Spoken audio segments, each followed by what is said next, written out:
खबर मुरादाबाद से है। मीडिया पर भड़की सपा सांसद रुचि वीरा, मेरी छवि खराब की गई है, सबको नोटिस भेजूंगी। सपा सांसद रुचि वीरा के तथाकथित पीआरओ की जमीन कब्जाने के मामले में खबर चलाने से बौखलाए सांसद ने कहा, ऐसे सभी मीडिया संस्थाओं को मानहानि का नोटिस दूंगी जिन्होंने मेरी छवि खराब करने का काम किया।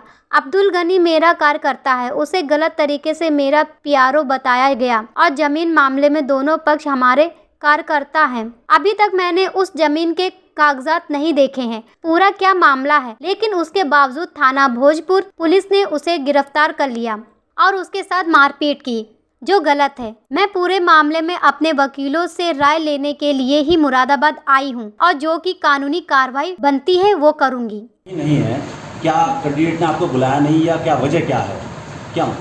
देखिए, चुनाव तो अभी 20 तारीख को है और अभी तो पहला ही हफ्ता है और चुनाव लड़ाने का तरीका कोई ये नहीं है कि मंच से भाषण दे वही चुनाव है। चुनाव तो फ़ोन से भी लड़ाया जाता है और अपने लोगों से बात करके भी लड़ाया जाता है और मैं बिल्कुल चुनाव में रहूँगी और मेरा तरीका ये है कि जिस दिन से लगूंगी चुनाव में फिर दिन रात करके चुनाव लड़ाएंगे। कैंडिडेट भी बुला रहे हैं, कैंडिडेट शायद अभी 10-5 मिनट में आने वाले भी हैं, उससे बात हुई थी, वो भी मिलना चाह रहे थे। तो ऐसी कोई बात नहीं है, चुनाव दमखम के साथ लड़ाया जाएगा, तन मन धन से लड़ाया जाएगा और चुनाव जीता जाएगा। क्योंकि फील्ड में यह है कि नाराज़गी किसी तरह की है नहीं, मेरी किसी से कोई नाराज़गी नहीं है भाई। अभी तो दीपावली थी, आपसे उस दिन मुलाकात भी हुई थी, अभी दीपावली बीती है, कुछ हस्बैंड को भी दिखाना था, कल मुझे दिल्ली भी जाना पड़ा और आज मैं यहाँ आई गई हूँ और बिल्कुल चुनाव में रहेंगे और बहुत मजबूती के साथ चुनाव लड़ाएंगे। आप ही के एक नज़दीकी हैं अब्दुल गनी, उनका वीडियो वायरल है, एक ज़मीन कब्जाने का आरोप लग रहा है, एफआईआर भी हो गई है, अरेस्टिंग हुई है, क्या कहेंगे उस सफाई में? देखिए, पहली बात तो ये है, ज़मीन का मामला तो देखो मुझे कुछ मालूम नहीं है, ये तो पेपर देखने के बाद ही, दोनों पक्ष के पेपर देखने के बाद ही, ये तो एक लीगल चीज़ है और एक मतलब उसमें जो भी होगा वो उसके बारे में मुझे बहुत जानकारी नहीं है। लेकिन गनी बिल्कुल पार्टी का भी कार्यकर्ता है, मेरा भी कार्यकर्ता है, इसमें भी कोई दो राय नहीं है। और एक बात ये है, जहाँ तक गिरफ्तारी का सवाल है, मैं आप लोगों के माध्यम से ये बात कहना चाहूँगी कि जो भी उसका जिसके साथ भी विवाद हुआ, देखिए ना मेरा उनसे कोई विरोध है जो दूसरे लोग हैं, भाई वो भी मेरे वोटर हैं, वो भी मेरे लोकसभा क्षेत्र के हैं, मेरी उनसे कोई नाराज़गी दुश्मनी कुछ नहीं है। लेकिन जब कोई छोटा मोटा मैटर होता है या कोई भी बात होती है तो जो जिम्मेदार व्यक्ति है उसकी जिम्मेदारी है कि अपने कार्यकर्ता की बात को सुने और उसकी मदद करने की कोशिश करे।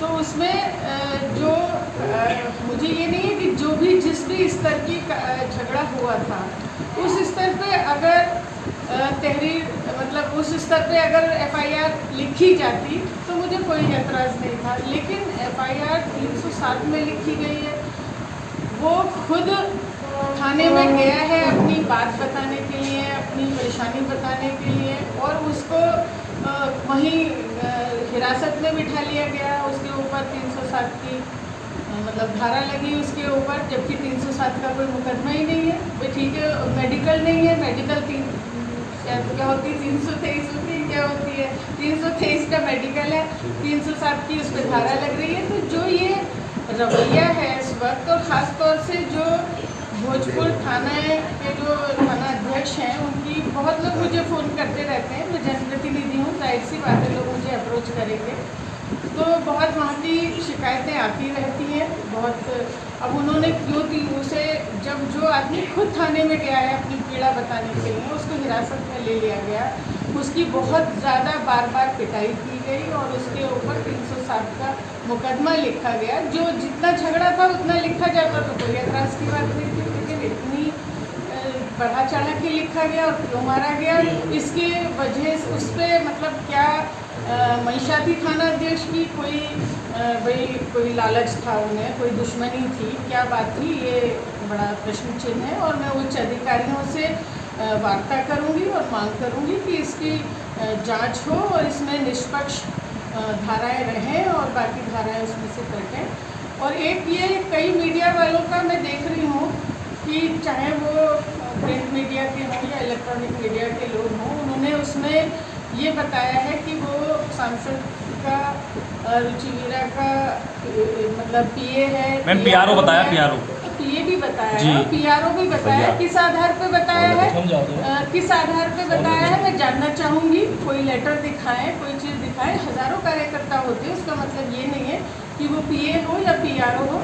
मैं अपने वकीलों से इस बारे में मशवरा करूँगी। मैं इसीलिए यहाँ पे आई हूँ और जो भी कानूनन कार्रवाई होगी शासन से, प्रशासन से मांग करूँगी। मेरी छवि को धूमिल करने का कुछ चैनलों ने, कुछ लोगों ने, चाहे वो संवाददाता हो चाहे संपादक हो, मेरी छवि को धूमिल करने की कोशिश की है। तो मैं उस पर जो भी होगा अपने वकीलों से मशवरा करके उस पर कार्रवाई करूँगी। मैम क्या आपने फोटो जो है वो वायरल करा जा रहा है, जिसमें जो है जो आरोपी बताया गया है गनी, वो आपके साथ में जो है संसद के अंदर बैठे हुए दिखाई दे रहा है। संसद में तो किसी का प्रवेश ही वर्जित है। आपको पता नहीं, पत्रकार हैं, आपको मालूम नहीं है कि वहाँ तो एमपी के अलावा कोई भी संसद के अंदर नहीं जा सकता है। वो कार्यकर्ता है, उसका सैकड़ों जगह मेरे साथ फोटो हो सकता है, उसका नहीं और बहुत सारे लोगों का हो सकता है। तो क्या संसद में तो प्रवेश ही नहीं है, वर्जित है, कोई जा नहीं सकता है। आपकी पार्टी इस मामले में आपके साथ खड़ी होगी?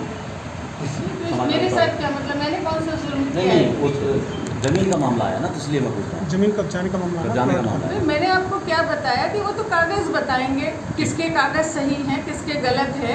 मैंने कोई कागज़ देखे हैं, किसका बैनामा है, किसका कब्जा है, किसका क्या है, उससे मेरा कोई लेना देना नहीं है इस बात से। जब मैंने पेपर नहीं देखे तो मैं क्या बता सकती हूँ। और पार्टी के साथ खड़े होने की बात कहाँ से आ गई कि भाई मैं कोई गुनहगार हूँ?